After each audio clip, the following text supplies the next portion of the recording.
Kami po muli mga minamahal ng mga kaibigan ay nagpapasalamat sa inyo sapagkat kami po inyong patuloy na sinusubaybayan sa programang ito. At ako po muli ang inyong kaibigan at ang inyong pastor, Pastor Ben Casimiro, na sa ating pag-aaral na ito ay aakayin tayo sa kanyang banal na salita. Sa ating talakayang ito ay kasama natin si Pastor Tornalejo. Welcome po, Pastor. Maraming salamat, Pastor Casimiro. Purihin natin Panginoon sa pagkakataon na ibinigay niya sa atin na tayo ay makapagpatuloy sa ating pag-aaral. At sa lahat nating mga tagapagsubaybay at mga kapatiran, sana po ay nasa mabuti tayong kalahat, mabuting kalagayan at ang patnubay ng Panginoon ay patuloy habang tayo ay napapatuloy sa ating pag-aaral. Sa ating pong nakaraang linggo na talakayan ay ating pong pinag-aralan ang may kinalaman sa pag-ibig at paghuhukom ng Diyos, na ito ay suliranin ng Diyos at hindi natin suliranin. Sa linggo namang ito ay ating tatalakayin ang may kinalaman sa isang banal at makatarungang Diyos. Sa pamamagitan ng talakayan natin ito ay makikita natin ang araw ng Panginoon ay siyang araw ng paghuhukom. At hindi matututunan sa araling ito na ang mga sakuna ay umaakay lamang sa atin na tayo lalong maging malapit sa Diyos. At yun ang kanyang panukala. Siyempre, ang patuloy nating pag-aaral sa buong trimestre ito ay ang panyaya na tayo'y lumapit sa Kanya. Hanapin natin ang Diyos at magtamo tayo ng buhay na walang hanggan. Sa ating pagpapatuloy, minsan pa tayo dadako sa ating panalangin. Hilangin natin si Pastor Tornalejo. Tayo po ay manalangin. Mahabagi naming Diyos, kami po muli ay lumalapit sa inyo. Kami po ay nagpapasalamat sa mga pinagkaloob mo sa amin, mga biyaya, lalo na sa buhay na ibinigay mo sa amin. Kami po ay nagpapasalamat sa pagkakataon na ito na kami ay makapagpatuloy sa aming pag-aaral. Patnubayan mo po kami, ibigay po sa amin ang banal na Espiritu upang ang aming matutunan ay aming maisabuhay at magbigay sa amin ng pag-aaral na ang aming landas ay matuwid at Panginoon kami ay magpapatuloy sa aming pananampalataya. Salamat Panginoon sa paghiling sa aming mga panalangin. Ito ay aming pinapasalamatan sa pangalan ng Jesus. Amen. Amen. Minamahal mga kaibigan, tayo po ay dadako na sa ating pag-aaral ng ating leksyon. Pastor Tornalejo, yung ating pong lesson ngayon ay nandito na sa isang bagong propeta ng muli. Si Propeta Joel. Joel, yeah. O Joel. Paano ba ang kanyang pangalan ay nauugnay sa kanyang mensahe para sa bayan ng Diyos? Ang pangalan na Joel ay nangahulugan na the Lord is God.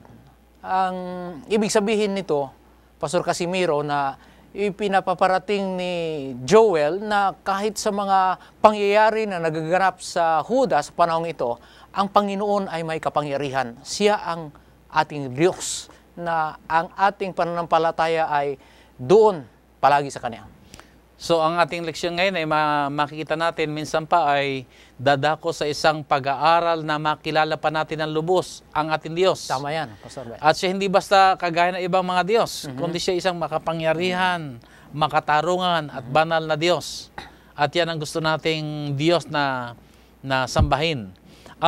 Ano ang nakita mo sa pag-aaral natin sa buong sanlinggong ito na ikaw ay pinagpala ng Panginoon?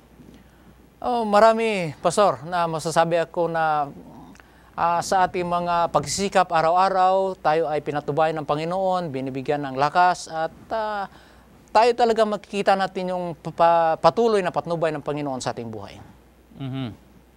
Ano pa ba ang mga kahalagahan ng itong aklat ng Joel sa ating buhay? Bakit mahalaga na ito yung ating pag-aralan? Tungkol dito, Pastor Ben, ating basahin ang Joel. Ang Joel, Kapitulo 1, talata 1 hanggang sa 12.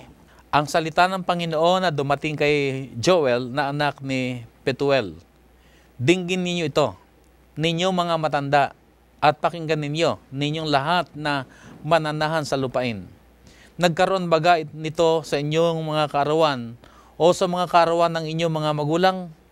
Saysayin ninyo sa inyong mga anak at saysayin ng inyong mga anak sa kanilang mga anak at ng kanilang mga anak sa susunod na lahi.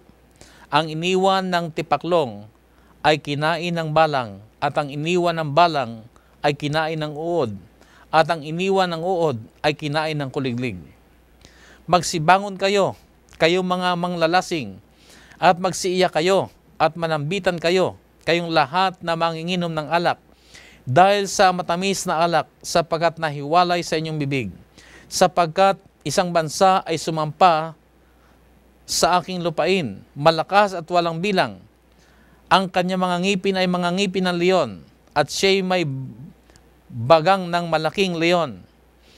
Kaniyang iniwasak ang aking puno ng ubas, at ibinagsak ang aking puno ng igos. Kanyang tinalupang malinis at inihagis, ang mga sanga niyao'y naging maputi. Managhoy ka na parang babaeng nabibigkisan ng kayong magaspang dahil sa asawa ng kanyang kabataan. Ang handog na harina at ang inuming handog ay nahiwalay sa bahay ng Panginoon. Ang mga saserdote, ang mga tagapangasiwa ng Panginoon ay nanangis. Ang bukid ay sira, ang lupain ay nahapis, sapagkat ang trigo ay sira, ang bagong alak ay tuyo, ang langis ay kulang. Mga hiya kayo o kayong mga mangbubukid, manambitan kayo o kayong mga manguubas, dahil sa trigo at dahil sa sebada, sapagkat ang pag-aani sa bukid ay nawala. Pastor Ben, dito linilarawan ang kalagayan ng Huda sa panahon ngayon. Ang balang, ang salot ng balang ay naglalarawan ng dakila at kakilabot na araw ng Panginoon. Ito ay darating or ay naranasan ng mga tao doon sa Huda, at ito ay isang mensahe ng Panginoon na ang mga taga-Huda ay dapat pansinin na ang Panginoon ay maghahatol o magdala ng paghuhukom sa mga tao sa darating na araw. So itong aking binasang ito ay nagpapahayag ng kalagayan ng bansang Israel. Opo, Pastor Ben. Kung paanong dadating sa kanila ang kasakunaan. Ang araw ng Panginoon ay linalarawan dito sa mga salot, kagaya ng balang at matinding tagutom. So dito makita natin na si Joel ay nagpahayag ng pagdating ng dakila at kakilakilabot na araw ng paghukom. Tama yan. Paano mo pa ilalarawan yung kalagayan yon? Araw ng paghukom. Masasabi natin na sa kalagayan ng Israel, ito ay isang matinding sakuna. Kasi ang kanilang bayan, masasabi natin na agricultural, ang kanilang livelihood, ang pamumuhay nila, doon nakadepende sa kanilang mga produce. Pangunahing ani ay trigo at mga igos. At dito, sa pag-aatake ng balang, ito ay may malaking pinsala na idinulot sa kanilang ani. Ito yung nakita natin na kaganapan sa kanilang pisikal na mga pag-aani. Na dahil sa pagdating nito mga sakunang ito, tinawag nila ito na national disaster. Paano ito naugnay sa kanilang spiritual na kabuhayan? Ito ay ginamit ng Panginoon upang magising ng taga-Huda. Na sila dapat sa mga nangyayari sa kanilang paligid, sila ay magising at dapat sila bumalik sa Panginoon. Itong paglalarawan dito sa Joel, napakatindi ng salot ng balang na hindi pa naranasan sa kasaysayan ng Huda mula. At ngayon, sinasabi na ito ay napakatindi na kailangan bigyan pansin, at ito ay this will be told to the future generations kung ano kantindi ang nangyaring pag-atake ng balang. Tinawag nila itong pambansang sakuna. Na dito ay kanilang ipinapaalam sa lahat ng kanilang mga tao na alalahanin ang araw nito. Tama yan. Upang kung magkagayon ay kanilang makita na sila'y dumaan sa ganitong kalagayan at marahil kanilang iniugnay dito sa kanilang pananampalataya. Totoo yan. Masasabi natin na ang pagkalarawan dito, isang pambansang sakuna, national disaster. Kasi pag mag-aatake ang balang, lahat ubos. Ang agricultural setup ng Judah, nagsasabi na pag mag-atake ang balang, ang kanilang ani ay wala. So, pag walang ani, ano mangyayari? May tagutom at ang mga tao ay nahihirapan. And so, ito ay malaking pinsala na naranasan ng Israel or ng Juda noong panahon na yon. So ano ang naging bunga nitong disaster na ito o sakuna na ito sa kanilang kabuhayang spiritual? Dapat sana na ito ay magbigay ng panawagan sa kanila na bumalik sila sa Panginoon. Dagdagan ko, Pastor Casimiro, noong una, nakaranas ako ng pag-atake ng balang sa sugar plantation. Na ilang sandali lang, iktarya na lupain o tubuhan, in just a matter of hours, uubos yan. So sa pangyayari na naganap sa Juda, isang matawag natin na national disaster na sana makagising sa taga Juda na sila ay bumalik sa Panginoon. So sa pamamagitan ng sakuna na ito ay naakay sila ngayon na magkaroon ng relasyon sa ating Panginoon. Sa makatwid ay ang sakuna kuminsan pala ay nagiging pagpapala rin. Yan ang dapat sana na tugon ng mga anak ng Diyos. Na kahit anong mangyari, ito ay magdala sa atin palapit sa Panginoon. Subalit sa karanasan ng Juda, atin nalaman na itong mga disasters, mga sakuna, ay hindi nagdulot ng objective nila. At tinalaman na many years later, sila ay naging captives of Babylon sapagkat hindi nila pinansin yung mga signs, yung mga pagbabala ng Panginoon sa pamamagitan ng kanyang mga propeta. So parang ito rin ang karanasan noong ating mga naunang pag-aaral na ang Diyos ay nagsugo ng mga propeta doon sa Israel. Pero hindi rin sila tumugon. Kaya ang nangyari ay sila bumagsak sa kamay ng mga Syria. Yan, ang nangyayari sa Israel. At yan, nakita natin isang kasaysayan na dapat sana'y kapulutan na rin ng aral ng mga taga-Huda. Kasi nakita nila kung paano bumagsak ang 10 tribes, ang Northern Kingdom. Tama yan. Ito sana'y magsilbi ng leksyon dahil may propeta rin ng mga pinadala roon. At ngayon, ang Huda naman ang siyang pinapadala ng propeta at binibigyan din ng babala. At sa pamamagitan ng national disaster na ito, ay ipinapaunawa sa kanila ng Panginoon ang kanila pa ring katiyakan at kaligtasan ay ang manumbalik sa Diyos. Tama yan. Dagdag pa dyan, Pastor Casimiro, kung ano katindi itong salot o pag-atake ng balang, tingnan natin na yung setup ng Palestine, Judah during the time, yung mga kahoy ay kailangan ng mga maybe 20 years, some of them nangangailangan ng 20 taon upang magbunga. So, panahon na mag-atake ang balang, mag-antay pa ng ilang taon bago ito muli magbigay ng bunga. Ramdam talaga yung hirap kasi hindi lang umani ngayon, taon na ito, kundi talaga marami mga taon ang kailangan pang bumilang bago sila makarecover.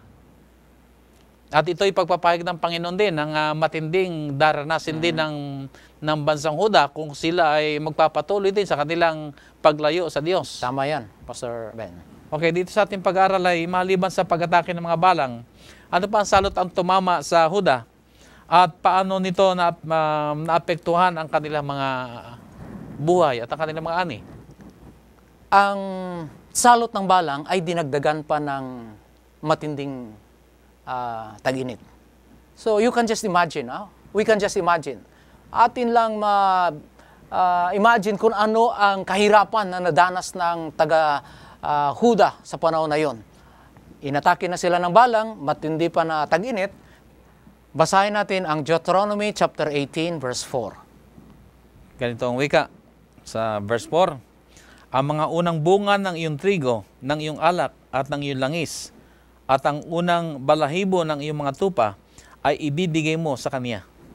Itong naranasan ng Israel ang matinding tag-init, ang balang ay nag-ubo sa kanilang pangunahing ani. Wala na silang makakain, wala nang ani, at ito ang nangyari sa kanilang panahon na yon. So makikita natin kung ano kahirap ang kanilang dinanas. So sa pamamagitan doon, naakay sila na tumawag muli sa ating Panginoon. Sana yan yung mga sakuna ay maghatid sa kanila doon sa Panginoon. Na sila ay maghingi ng tulong, sila ay manumbalik sa Panginoon. So, iyon ang layunin ng Panginoon sa pagpapahintulot niya na dumating ang ganitong mga kasakunaan. Tama yan, Pastor. Mahalagang mga leksyon. Napansin ko rin, madalas ay ang mga problema, ang mga pagsubok ay ipinapahintulot ng Diyos. Sapagkat nakita niya, madalas ito ang pinakamabuting tagapagturo. Tama yan. Kapag ka ang tao ay nagkasakit na, diyan siya nangangako ng pagbabalik loob sa Diyos. Kapag ka nalulugi na ang negosyo, diyan na niya naisipan ang Panginoon, magtatapat na po ako, pagpalain niyo lamang ako. So dito tayo naakay na magtalaga na sa Kanya. Tama yan, Pastor Ben. Nagustuhan kong sinabi mo na pinapahintulutan ng Panginoon. Kasi karamihan ngayon ay magsasabi na ang mga sakuna ay kagagawa ng Panginoon. Sabi natin na acts of God. Palagi natin yan naririnig sa mga news na ito ay kagagawa ng Panginoon. Subalit ang sinabi natin kanina na ito ay pinahintulutan ng Panginoon. Sa kapanahunan ng Juda, masasabi natin talaga na ito ay ginawa ng Panginoon upang akayin ang kaniyang mga katauhan, ang sambayan ng Huda upang pumalik sa Panginoon. Subalit ngayon, hindi natin masabi generally na ang lahat ng mga sakuna ay kagagawa ng Panginoon. Kasi hindi ang layunin, hindi gusto ng Panginoon ang kaniyang mga anak ay magduksa.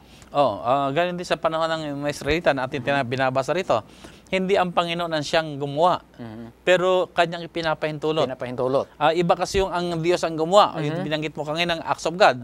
At iba yung pinahintulot ng Diyos. Ang kaaway ay naghahangad palagi ng ating kapahamakan.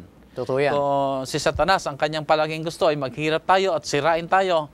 Pero hindi yun ang panukala ng Panginoon. Bagamat madalas ay pinapahintulot din ng Panginoon, sapagkat sa atin namang bahagi, ay ito rin naman yung mabuting tagapagturo na sa pamamagitan ng dinaanan natin yan, natututo tayo ng mga halagang leksyon. Tama yan. Kaya kaminsan ay maganda rin ang mga pagsubok. Marahil dito nagaganap yung sinabi ni San Pablo na lahat ng mga bagay ay nagkakalakip sa ikabubuti natin na nagmamahal sa Diyos. Yeah. Ang sinasabi dito na mga krisis, mga sakuna, ito ay dapat maghatid sa atin sa Panginoon kahit hindi natin maintindihan kung ano ang dahilan nito. Hindi dapat ito magdala sa atin palayo sa Panginoon. Anong aksyon ang pinagawa ni Joel sa bayan ng Huda? Magandang katanungan yan, Pastor Casimiro. Basahin natin ang Joel, Kapitulo 1, talata 13 hanggang sa 15. Okay, ganito ang wika sa Joel chapter 1, sa verse 13 hanggang 15. Mangagbigkis kayo ng kayong magaspang, at magsipanaghoy kayong mga saserdote. Manambitan kayo, kayong mga tagapangasiwa ng dambana. Hali kayo, magsihiga kayo, magdamag sa kayong magaspang, kayong mga tagapangasiwa ng aking Diyos, sapagkat ang handog na harina at ang inuming handog ay nahiwalay sa bahay ng inyong Diyos. Mangagayag kayo ng ayuno, magsitawag kayo ng isang takdang kapulungan, inyong pisanin ang mga matanda at ang lahat na mananahan sa lupain sa bahay ng Panginoon ninyong Diyos, at magsidaing kayo sa Panginoon sa aba ng araw na yaon, sapagkat ang kaarawan ng Panginoon ay malapit na at darating na parang kagibaan na mula sa makapangyarihan sa lahat. Ito, Pastor Casimiro, ating nabasa kung ano ang panawagan ni Joel sa sambayanan ng Juda, na sila ay mag-ayuno, sila ay dapat babalik sa Panginoon upang maiwasan nila ang mas matinding sakuna. Kasi ang mga sakuna na kanilang dinarasan ay ito mas maliit sa dakilang at kakilabot na araw ng Panginoon na darating sa kanila kung hindi sila babalik sa Panginoon.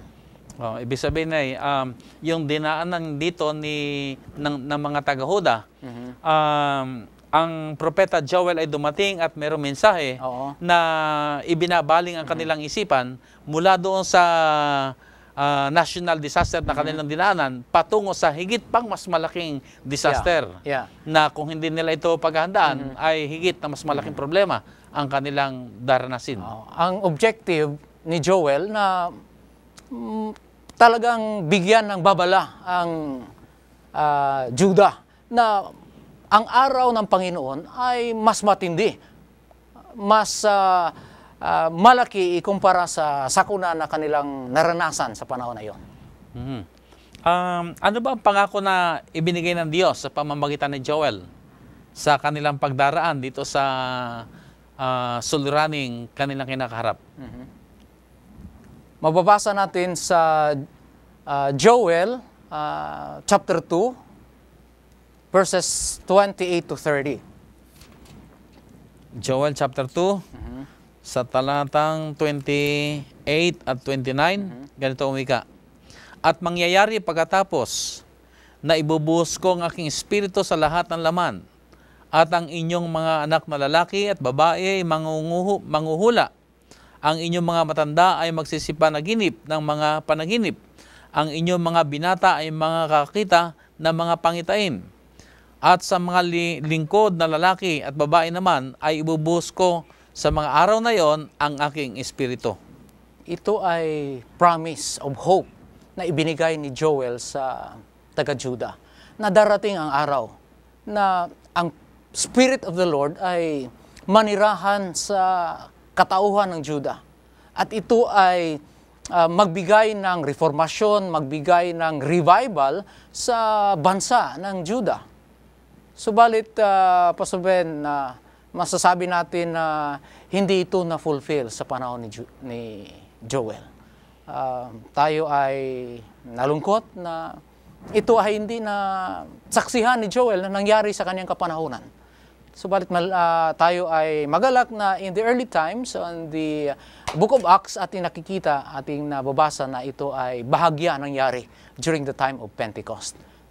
Subalit, ito sana ang hangad ng Panginoon na ang katauhan ng Judah, they will prophesy from the young ones to the old ones, ang banal na espiritu ng Panginoon ay manirahan at sila ay magdala ng mensahe sa sanlibutan. Ibig mo sabihin na, Pastor, ay kung ang bansang Huda lamang ay nakinig sa payong ito ni Joel, ito yung kanilang sanay naging karanasan. Tama yan. Pero dahil sa nakita natin ang pagbagsak din ng Huda sa kamay ng mga Babylonia, ay alam natin na hindi nila pinakinggan ang mga babalang ito ni Joel, kaya hindi rin nila naging karanasan ang mga kababalagan sana na sanay kanila naging karanasan at nakita nila ang kapangyarihan ng Panginoon. Ang expectation ni Joel na gawin ng Judah ay hindi natupad sapagkat hindi sila naging tapat at hindi na numbalik sa Panginoon. So nabanggit mo kanina, Pastor, na hindi ito naganap sa panahon ni Joel, ng propetang Joel, pero itinaganap sa panahon ng Pentecoste. Oo. Opo. Na bumuhos ang banal na espiritu. Paano mo ba ilarawan ang pangyayaring yan? Nasasabi ko kanina na bahagya natupad itong prophecy. Sapagkat sa Acts nakikita natin na during the time of the Pentecost, yung banal na espiritu ay nanirahan sa mga apostles and the disciples of Christ, at sila ay nabigyan ng kapangyarihan, yung power, yung authority, at sila ay nagmensahe at ang mensahe ay dumating sa ibang-ibang bahagi ng mundo. Dito sa aklat pa rin ng Joel ay makita natin ang mga di pangkaraniwang mga tanda na binabanggit. Ano ba ang kahulugan nito? Ito ang mga masasabi natin na supernatural events, no? Ang hindi mga karaniwang mga tanda. Ang iba ay nagsasabi na ito na ang araw ng Panginoon. Subalit ito ay mga signs or tanda pa na ang araw ng Panginoon ay darating. But in itself, ito mga supernatural events ay hindi pa talaga ito day of judgment. Darating pa is just a sign na nagsasabi na napipinto na ang araw ng paghuhukom ng Panginoon. Sa madaling sabi ay hindi pa siya ang katapusan ng sanlibutan. Totoo yan. O yung araw ng paghuhukom, pero ito yung mga palatandaan na malapit na. Yan. Malapit na. Okay, ano ang kahulugan ng mga katagang tumawag sa pangalan ng Panginoon? Dito binabanggit kasi yung ito yung mga itinuturo na saan ni Propeta Joel na saan ay gagawin. Para mabigyan natin ng sapat na katugunan yung question na yun, pakibasa Pastor Ben sa Genesis chapter 12 verse 8. Kung anong ibig sabihin ng calling upon the name of the Lord or call upon the name of the Lord. Genesis chapter 12 verse 8. Okay, ganito ang sabi sa talatang 8. At mula roon ay lumipat siya sa bundok na nasa silanganan ng Bethel.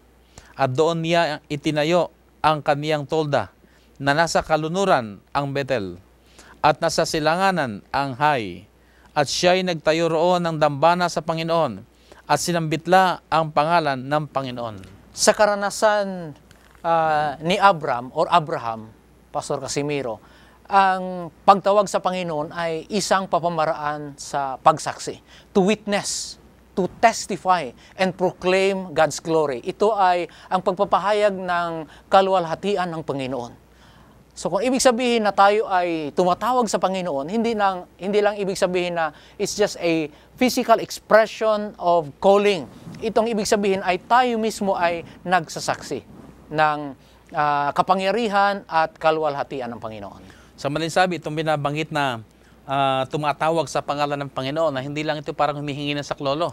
Totoo kundi yan. ito'y mayroong kahayagang sumasamba sa Diyos at kanyang gustong luwalhatiin ng Diyos. Tama yan. Yan ang ibig sabihin ng call upon the name of the Lord. To witness, to proclaim God's glory.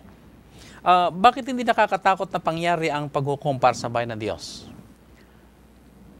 Ang paghuhukom sa ating karanasan siguro ay makabigay ng negatibong understanding, Pastor Casimiro. Ang paghuhukom ay minsan nakakatakot sapagkat hindi natin alam kung ano ang maging hatol ng hukuman. Subalit sa karanasan ng Juda at sa lahat ng mga anak ng Diyos, ang paghukom ay isang anticipated na event ating hinihintay sapagkat yan ang magbibigay sa atin or magbigay sa atin ng isang karanasan na tayo ay maligtas, mapawalang sala tayo sa panahon na yon. Kasi ang Panginoon ay ating hukom at siya ay nagmamahal sa atin. Dito sa ating leksyon ay binabanggit na siya ay isang banal at makatarungang Diyos. Tayo ay hatulan sa ating mga gawa. Kung ang ating mga gawa ay matuwid, ay di wala nga tayong dapat ikatakot. Tama yan, Pastor Ben. Kung meron tayong relasyon sa Diyos at kinikilala natin sapat ang kanyang biyaya para sa ating kaligtasan, ay tunay ka na wala tayong dapat katakutan sa paghukom. Pero pagka wala tayong relasyon sa Diyos at alam natin ang ating mga gawa, ay ang araw ng paghukom ay isang kahindik-hindik na karanasan. Tama yan. Kasi sa araw ng paghukom, ang paghukom ng Panginoon ay matuwid. At hindi natin masabi na hindi totoo yung kanyang hatol. The judgment of God is true, perfect, and just. So wala tayong dapat ikatakot. Yung ating lamang bigyang pansin na ang ating relasyon at hindi tayo malapit sa Panginoon, yan ang ating dapat katakutan. Subalit yung araw ng paghukom ay isang welcome news yan. Ating yung inaantay na mangyari upang tayo ay mapawalang sala. So sa halip na mga minamahal mga kaibigan na tayo ay magkaroon ng kaisipan na wala na ang paghukom at pag-ibig na lamang, ay tanggapin natin ang sinasabi ng banal na kasulatan na ang paghukom ay tiyak na magaganap. Pero ang good news dito ay hindi natin ito dapat katakutan sapagkat available ang biyaya ng Panginoon upang kung magkagayon, mapaghandaan natin ang paghukom na yon na sa araw na yon ay tatayo tayo na sapat ang dugo ni Kristo. Amen. Na tayo kanyang nailigtas at ang kanyang katuwiran ay ating naibalot. So ang araw ng paghukom ay araw ng pagdiriwang sa bayan ng Diyos. Tama yan. Hindi dapat na tayo matakot sa araw ng paghukom. Kasi siya ang ating tagapaghukom at yan ang ating inaantay na mangyari upang tayo ay mabigyan ng ano pa ang mga mahalagang leksyon na maaari natin mapulot dito sa ating leksyon sa linggong ito? Dagdagan ko ng pansin ang paghuhukom, Pastor Casimiro. Sa paghuhukom, mayroon accused and mayroon defendant. Sa kasaysayan natin, si Satanas ay nag-aakusar sa atin. Umaakusa na tayo ay makasalanan. At totoo yan. Subalit, dapat natin ikagagalak na ang Panginoong Jesus ay nagbigay ng kanyang buhay para sa atin upang tayo ay mapawalang sala. And because of that, we are assured and we will be pronounced as what? Guiltless or not guilty kung mayroon ng hatol. So yan ang isang bagay na dapat natin bigyan pansin na ating i-welcome yung judgment. Kasi sa panahon na yon, the verdict will be pronounced. At ang verdict or ang hatol na tayo ay walang kasalanan sa pamamagitan ng grasya ng Panginoong Diyos kung tayo ay malapit sa kay Jesus. So sa sabi ay narito muli ang panawagan ng ating Panginoon, minamahal ko mga kapatid, na hanapin natin ang Panginoon at tayo mabuhay. Tiyak na magaganap ang paghuhukom. Hindi ito tinatanggal. Ito'y kailangan.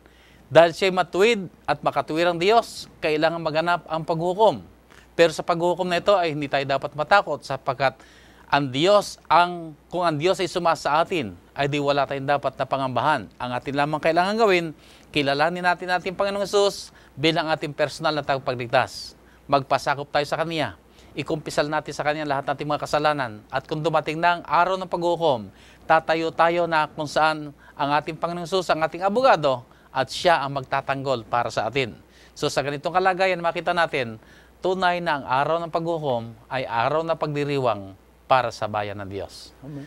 Ako po yung muling nagpapasalamat sa inyo, Pastor Dr. Naleo, na sinamahan niyo po tayo sa pag-aaral nito. At ako'y naniniwala na sa pamamagitan nito ay naunawaan ng ating mga tagapakinig o ng ating viewers ang mahalagang leksyon na may kinalaman sa isang banal at makatarungang Diyos. Amen. Sa ating pong muling pagtatapos ay tayo po'y dadako sa ating panalangin. O banal at dakila namin Diyos, kinikilala po namin kayo isang banal at makatuwirang Diyos. Kinikilala rin po namin kami mga makasalanan. Nasumpungan kami ng mga kahinaan.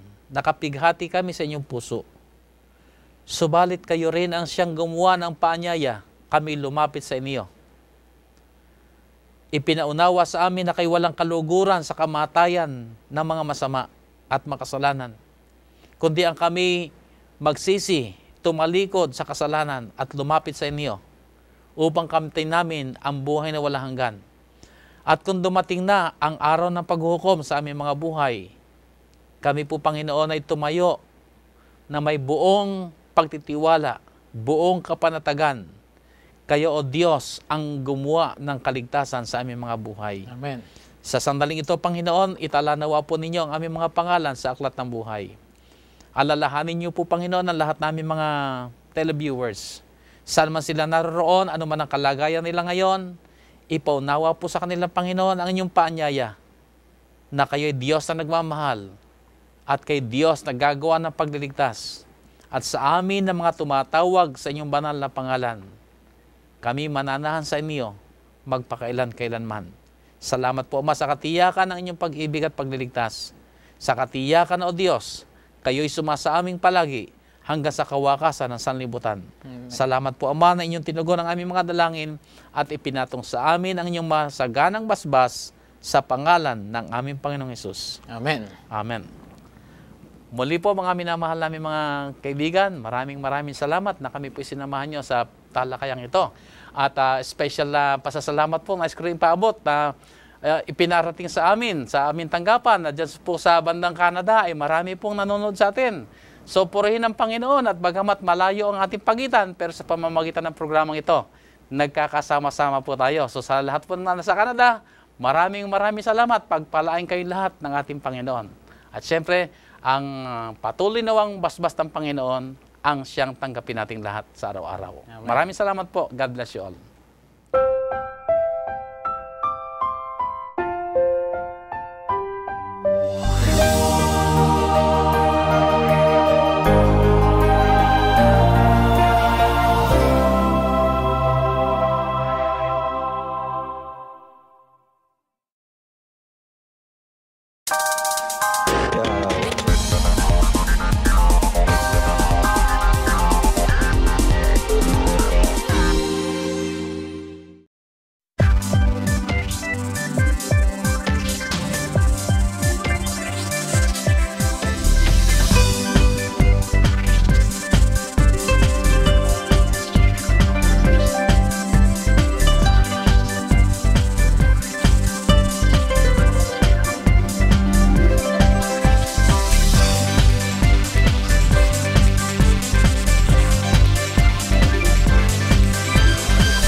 Broadcasting all started from Antipolo, Rizal. Back then was Channel 45. Hope Channel Philippines Luzon embraced the challenge of the television ministry at North Philippine Union Conference on December 2011. It airs 6 regular wholesome programs, 5 hours every day to bring the families of Luzon closer to the Lord. But it has not been that easy. The beginning of a modern ministry came to life when people with the same passion for God's work gathered and started planning for the ministry. That time they thought it would be impossible. Ating yung kaisipan na tayo ay maglulunsad ng TV ministry o yung pamamahayag sa television mula sa mas mataas nating panguluhan sa Southern Asia Pacific Division. Sa matuling sabi, kakailanganin ng napakalaking halaga at napakalaking pamamaraan upang ito po ay ating maipagpatuloy. Kaya nang ito'y tanggapin ng tatlong unyon, lalong-lalo na dito sa North Philippines, inisip natin saan tayo maglalagay ng studio? Kaya sa pagluhod sa panalangin, sa pag-aaral ng mga yung available na resources natin, pinagtibay ng Panguluhan ng North Philippine Union Conference na dito sa ikatlong palapag ng headquarters ilagay ang studio. Mababa, masikip, parang hindi papasa na studio, no? Pero sa ganung paraan, naniniwala tayo na mayroong pangunguna ang Panginoon kung kinakailangan mailunsad dito sa lalong madaling panahon. No? So, sa lalong mabilis na kaparaanan, pinasimulan na ang pagre-renovate. Humarap tayo sa problema na kung kinakailangan i-renovate ito, mangangailangan pa tayo ng building permit. No?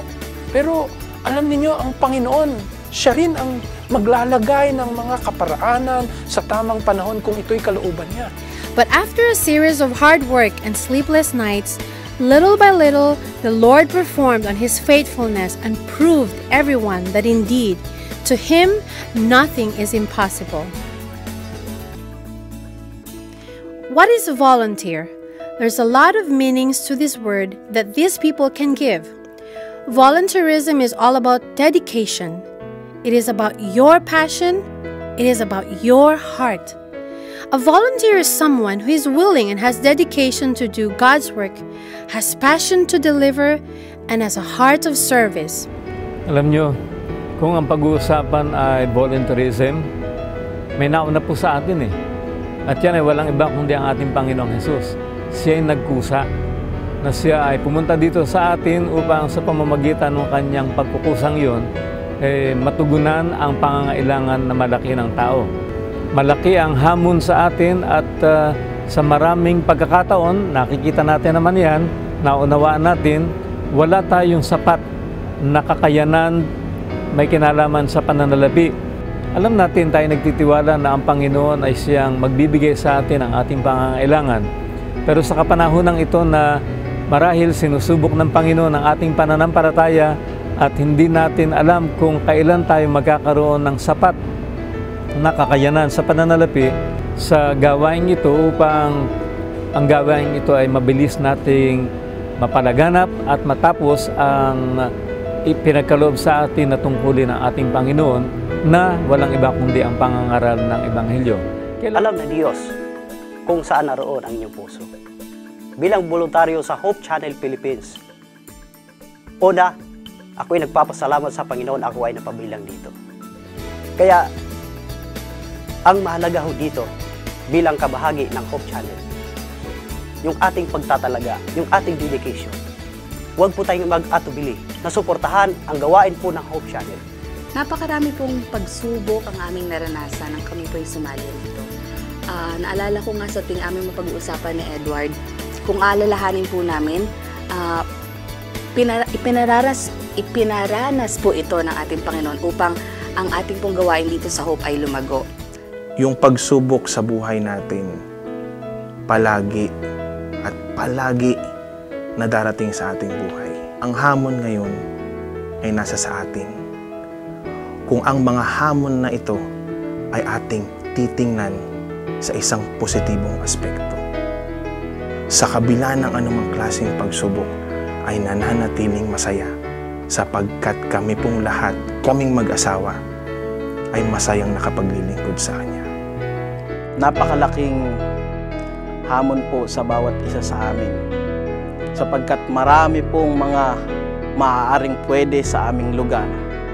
Maraming may mga kakayanan. Subalit mas pinili po namin na maglingkod sa Panginoon sa pamamagitan ng maliliit na kaparaanan, maliit na kakayanan. Kayo po ay aming iniimbitahan na patuloy na suportahan ng Hope Channel Philippines. At alam ko po na sa pamamagitan ng inyong panalangin, sa pamamagitan ng inyong mga pagkakaloob, ang gawain pong ito ay magtatagumpay at ang Panginoon ay makikita natin sa alapaap ng langit. Kahit na anong challenges na inyong nararanasan, ay huwag natin kalimutan siya na siya lagi ang ating lapitan. Kapag siya lagi ang ating lapitan, alam niyo po, yung ating puso ay lagi ma-experience natin na masaya. Hindi rin namin naiwasan na mag-alala sa mga bagay na kailangan tulad ng pangailangan financial. So hindi naalis sa amin yung mag-alala. Pero maraming beses na napatunayan namin ang Panginoon talagang the best. He is an on-time God. Ang humawak ng ganito kalaking ministeryo, yung magpatakbo ng TV channel ay hindi madali. Subalit sa tulong ng Panginoon at sa tulong ng suporta nating lahat, walang imposible sa Diyos. Mabuhay ang Hope Channel Philippines!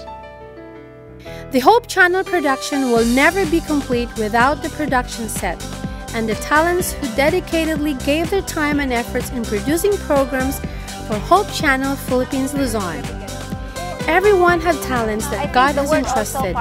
It may be your choice to use these talents for the finishing of God's work or not. But these people have already made their decision, that is, to serve the Lord. Kaya aking kayong lahat inaanyayahan, mga minamahal, na inyong patuloy na subaybayan ang palatuntunan ito sa Hope Channel, sapagkat kami nakakatiyak na sa inyong masugid na pagsubaybay, makikinabang po kayo. Now, guesting here in this program gave us the chance to share that burden. So I could say that it has lifted us spiritually. So it has helped us a lot. Thank you so much for these kind of programs. It was truly a blessing. And during the shoot, naramdaman talaga namin yung kakaibang ambience na pinakita nila sa amin. Wala kang makikita sa kanilang parang nagagalit or what. Talagang mapaparamdam nila sa'yo na sige lang, okay lang yan. And then, hindi ko kasi ito nakita sa iba eh. One virtue that I found and saw in this crew is yung kanilang patience. And dyan sa virtue na yan, dyan mo makikita yung Christianity. Kaya nga mga kapatid, panoorin natin ang mga palabas dito sa Hope Channel Philippines. Kumpletos rekados ito. No? Lalo na ang mga family shows, ang mga spiritual shows. All of this, lahat ito ay makakatulong sa pagpapalago ng ating pananampalataya. Alam niyo ho, nung kami naimbitahan dito sa Hope Channel, meron hong kakaibang saya ho akong naramdaman. Kakaiba ho yung pakiramdam pagkasama mo ang buong pamilya mo na maglilingkod sa Panginoon. Maganda hong makita na ang ating buong pamilya ay sama-sama na maglilingkod sa Diyos. Kaya ho mga kaibigan, nais ko hong imbitahan ang bawat isa sa inyo na panoorin ang mga programa na hinanda ng Hope Channel Philippines. Dahil alam ko ho na hindi lang ho ito nagbibigay ng hope sa ating puso, kundi hope na mailigtas ang bawat pamilya natin sa kalungkutan at kasiraan. Hope Channel Philippines, mabuhay ka! The operations of Hope Channel Philippines Luzon will never be complete without the fuel that runs it. A project that encourages the brethren called 20 pesos or more was launched to support the financial need of this media ministry. In the wide scope of Hope Channel Philippines, you will find people who are without question in supporting the ministry, people who made a commitment to follow and push the ministry until the day the Lord comes back. Malaki po aking paniniwala na marami po pong gawain na dapat tapusin, lalo na sa panahon ito. isa sa mga epektibong pamamaraan ay yung TV ministry. Ako'y sumusuporta talaga ng buong buo kahit kukunti yung aming kinikita. Mayroon kaming inilaan para po masuportahan po itong programang ito kasi naniniwala po ako kahit ako mga ngaral din, mayroon pong mga lugar na hindi namin kayang mapuntahan at ito'y mapupuntahan po sa TV ministry.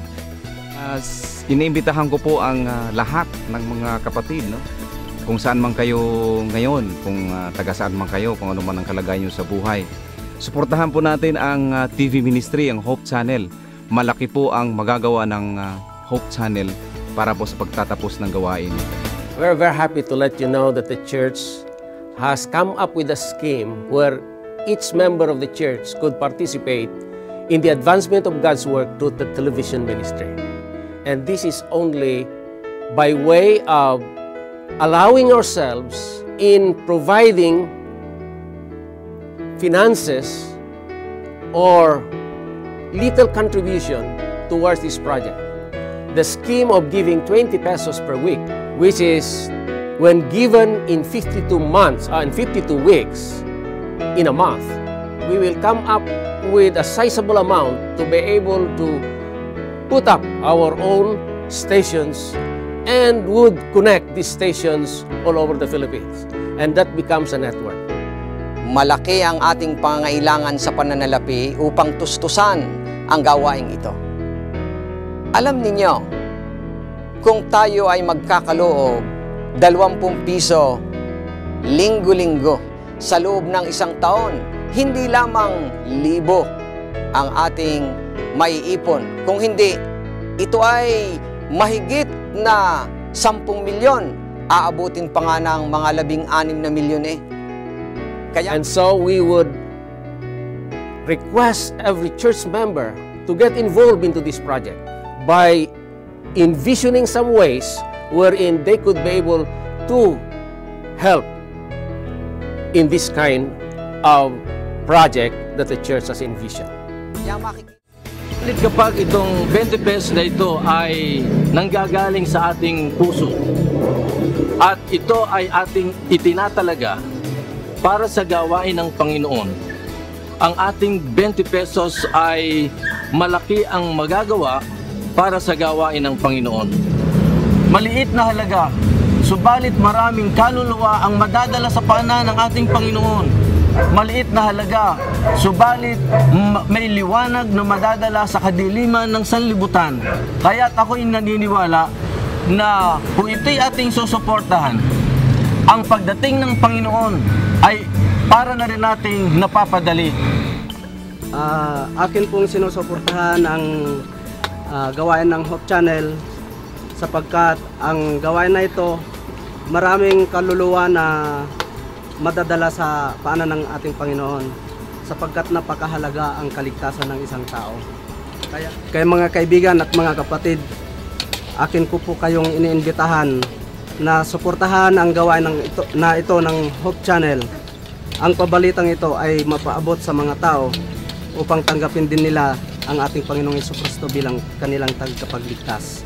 Bawat 20 piso na ipagkakaloob mo, dadalhin sa himpapawid sa loob ng bawat tahanan ang isang pag-asa na hindi masusumpungan sa anumang bagay.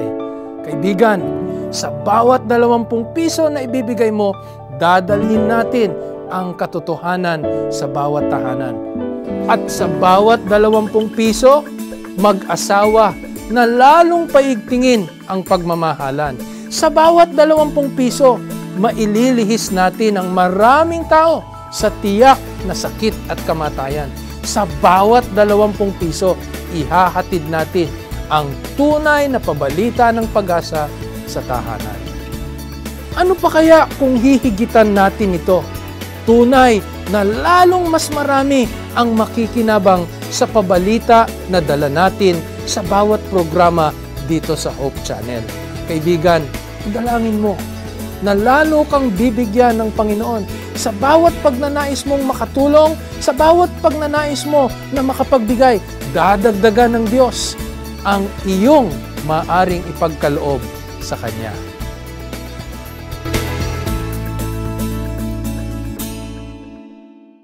Mabuhay Hope Channel Philippines!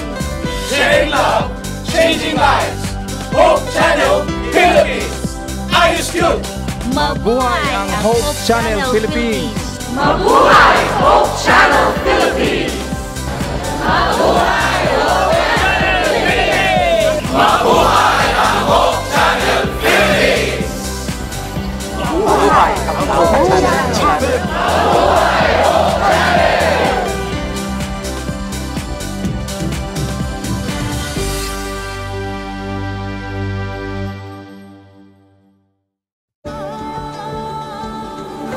Family-friendly, global vision, and a holistic approach to thinking and living, unlike any other media source on the planet. Welcome to Hope Channel. Every hour of every day, any family member can watch. Hope is educational, inspirational, focusing on lifestyle and health, and offering programs for young and old alike that teach culture, positive values, and spirituality. It takes a global network to be in touch with planet Earth's global community. Hope broadcasts everywhere in the world with 7 global channels, and we're affiliated with more than 50 media production centers on 6 continents. The result? Hope Channel provides a diverse cultural programming mix in many of the world's major languages. Hope is more than great television. It's also part of an international conduit of educational institutions, churches, retail outlets, and hospitals that represent a solid economic base. And Hope Channel viewers are loyal, encouraging friends and neighbors to watch. Why? Hope viewers believe that Hope Channel not only enhances living, but changes lives through its compelling lineup of programs. Documentaries, taking your subscribers around the world and back through time, visiting places where history was made. Fascinating biographies that open up the lives and times of people who made a difference in society. Travel programs that transport the viewer around the world, demonstrating how people work together to make a better planet. Inspirational programming challenges viewers to experience the joy of discovering faith values and offering spirituality as an important part of a balanced lifestyle.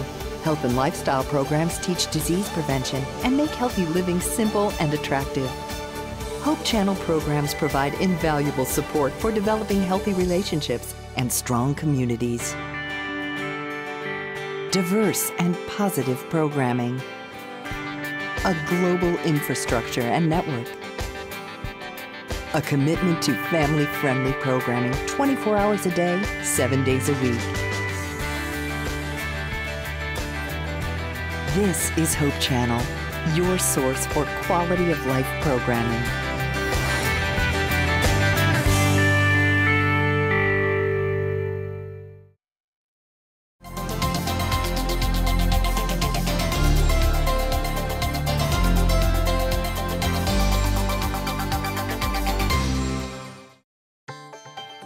Bringing hope the world over.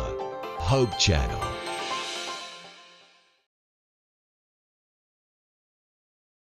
For every woman, there is a call to serve.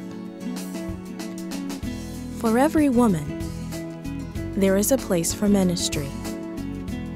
For every woman, there is a need to tell the world.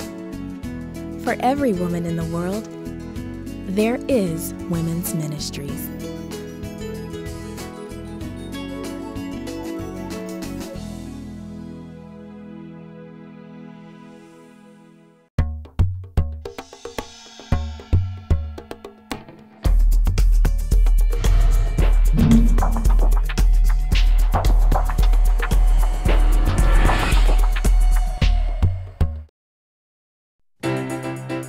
From the 7,107 islands of the Philippines comes our sun-kissed warm congratulations to Hope Channel's newest milestone. We are proud to be a part of the Hope Channel team. This is the Lord's work. He will carry us through. And Team Philippines is with you all the way. Worldwide Ministry of the Hope Channel. Mabuhay!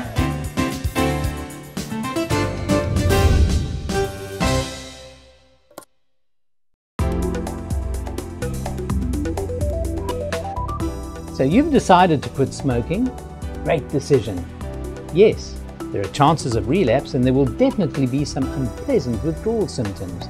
These include anxiety, irritability, frustration, difficulty in concentrating, completing tasks, increased appetite and weight gain, restlessness, depression. This will be worse if you've suffered depression in the past. Then the urge to start again will attack you. What to do? Delay. Start something that will distract you. Drink water or fruit juice. Avoid caffeine and alcohol. Do something distracting. Take a brisk walk. Deep breathing helps. Discuss with a supportive, non-smoking friend. Do take the help and advice of your attending physician. Depend on the power of God, which is outside of yourself, and break the habit.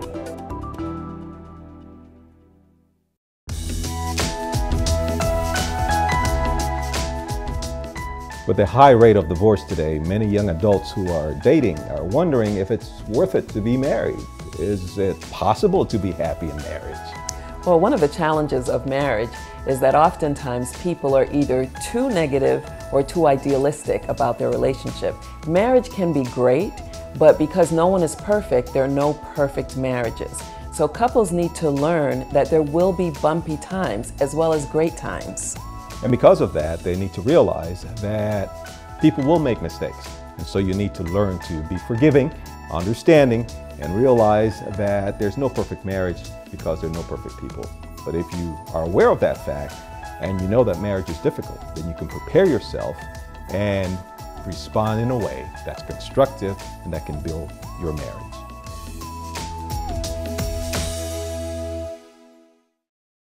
Hope Channel viewers are loyal, encouraging friends and neighbors to watch. Why? Our viewers believe that Hope Channel not only enhances living, but changes lives through its compelling lineup of programs. Documentaries take subscribers around the world and back through time, visiting places where history was made. Fascinating biographies open up the lives and times of people who made a difference. Travel programs transport the viewer around the world, demonstrating how people work together to make a better planet. Inspirational programming challenges viewers to experience the joy of discovering faith values and offer spirituality as an important part of a balanced lifestyle. Health and lifestyle programs teach disease prevention and make healthy living simple and attractive. Hope Channel programs provide invaluable support for developing healthy relationships and strong communities. Welcome to donor-supported Hope Channel. You are cordially invited. Every Saturday, Seventh-day Adventists around the world meet together to worship God, and we invite you to join us in Sabbath worship. The first part of our worship service focuses on in-depth group Bible study. We call this the Sabbath School. The Divine Worship service features the Bible preaching service led by the pastor or a local elder. The entire service features prayer, enthusiastic singing, music, and fellowship. We extend a warm invitation for you to join us. Family-friendly, a global vision, and a holistic approach to thinking and living, unlike any other media source on the planet. Welcome to Hope Channel.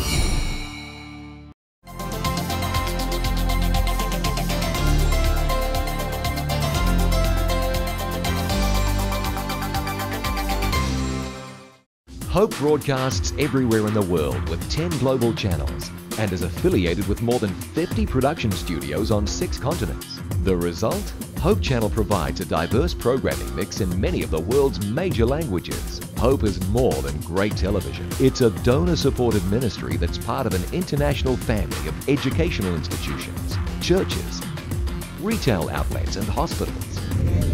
Welcome to Hope Channel.